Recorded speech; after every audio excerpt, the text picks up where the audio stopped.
ये कोई साधारण निशान नहीं, ये भगवान विष्णु के असली पद चिन्ह है। लेकिन ये यहाँ किसी पूजा के लिए नहीं, बल्कि एक महाशक्तिशाली असुर की छाती को हमेशा के लिए दबाए रखने के लिए है। यह कहानी है असुर गयासुर की।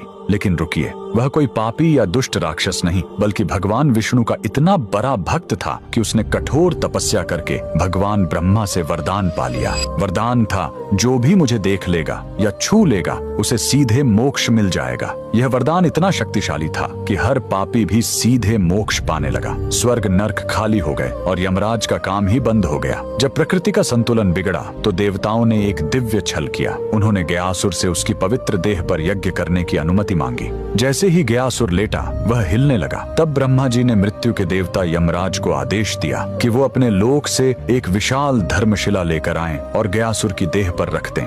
लेकिन गयासुर फिर भी हिलता रहा।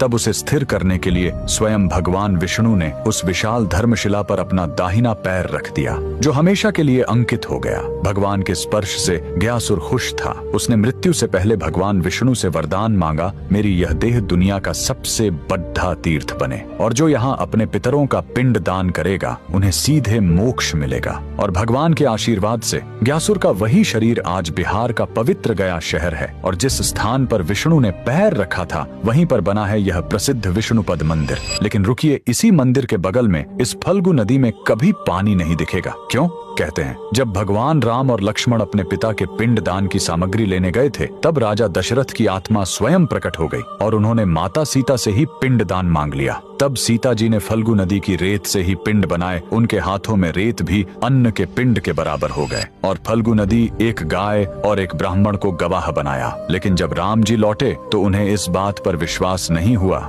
कि बिना सामग्री के पिंड दान कैसे हो सकता है। और राम के अविश्वास को देखकर तीनों गवाह डर गए और झूठ बोल गए। तब क्रोधित होकर सीता जी ने तीनों को श्राप दे दिया और फल्गु नदी को श्राप मिला कि तुम हमेशा सतह के नीचे ही बहोगी। कमेंट में जय श्री विष्णु जरूर लिखें।